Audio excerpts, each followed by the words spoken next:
We return now with part 4 of my interview with Dr. Chad Brown. Position, but I don't know the authors. So. Let me try it a different way.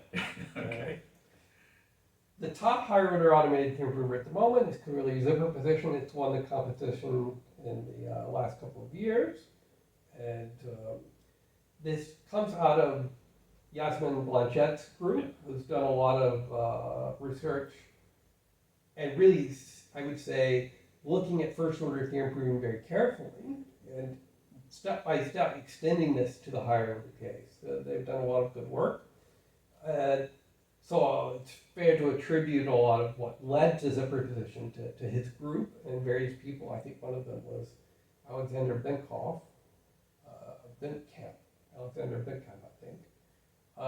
Someone I've never met. I know Yasmin Blanchette, and I would say generally with these recent people, I have not met them, and I may pronounce their names wrong. Sure. So I hope they will forgive me. I'm sure they will.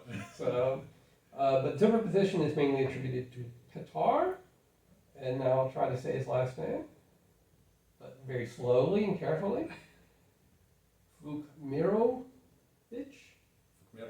Okay. Okay. I'm going to fake it. I So I hope you'll forgive me and realize the courage it took for me to try and pronounce it. So, but it seems like he's done a lot of very good work. I can't really speak to it because it's not my work and I'm not too familiar with it. I think he's also largely responsible for adding a lot of the higher order stuff to E, the first order theorem prover E, to make E higher order prover. So he may end up competing with himself in CASC. Another thing is Ahmed Bayat, I know, did some work in Vampire to extend it to be higher order, and it seems to perform better than Saddlex. So both of them have really gotten ahead of Saddlex. I think Leo may be at this point as well. So it's Leo 3. This is the system, I would say, comes from Chris Binsmiller's group and his work. He was the one primarily responsible for Leo, but I know he had the student Alexander Steen who did a lot of work for Leo 3. Yes. So those are the people I would mention recently, but I couldn't say too much about their work. I'd say it's all pretty different from Saddlex. Now, did I hear correctly at one point that there was a recent advance about either expressing or redoing superposition in a way that it would work in higher order? Was that Yes, that's right? part of Yasmin Blanchette's work. Okay, because that sounded like a big advance, because first order proving was not efficient on theories that had equality in them, and that was often thought to be just a real roadblock until superposition came about, and I'd imagine at least that it would also be a big advance for higher order proving compared to what performance was prior, at least for theories of equality. Yes, I think that at least is a very popular narrative, and I can't disagree with it. So first order theorem proving definitely got much better after superposition. Superposition is justified by a kind of semantic argument, right? If you have a certain kind of model, then you have another kind of model, okay? Very loosely speaking. I think this is Ganzinger's work, maybe with Waldman. These are the two names I associate with it, but again, I'm not from the first order community, so people should really look these things up and verify them. I know Blanchette, Yasmin Blanchette, was very interested in porting superposition over.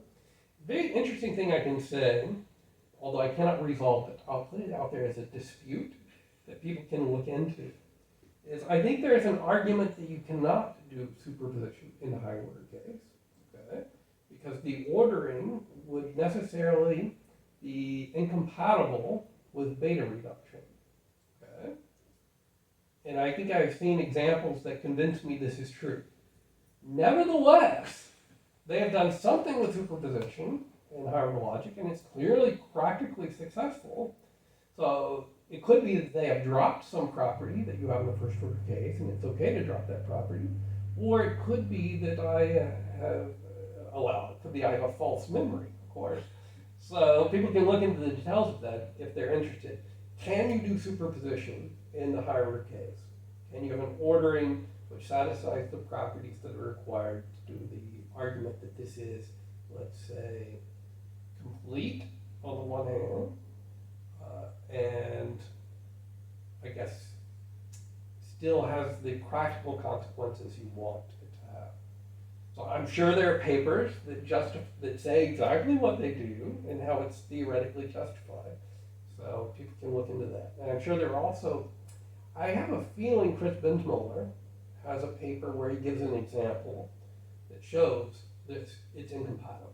Right? That if you assume you have a term ordering with certain properties that you would want in a position ordering, and you do a beta, it will necessarily destroy it. There'll always be an example where you can do a beta that destroys that basically makes a term less than itself, something like this. Okay. Yeah. Well, fascinating. And maybe this is a great place to try to wrap up.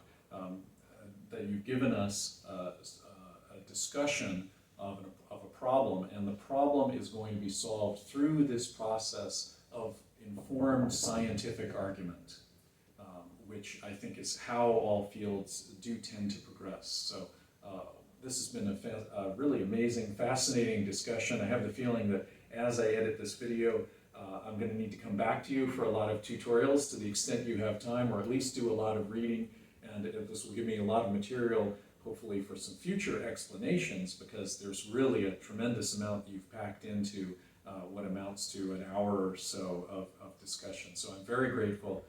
Thank you, Chad, for this opportunity. Thanks for talking to me. All right. Cool. Bye. I think someone's knocking. Yeah, I think they're probably saying it's lunchtime. All right.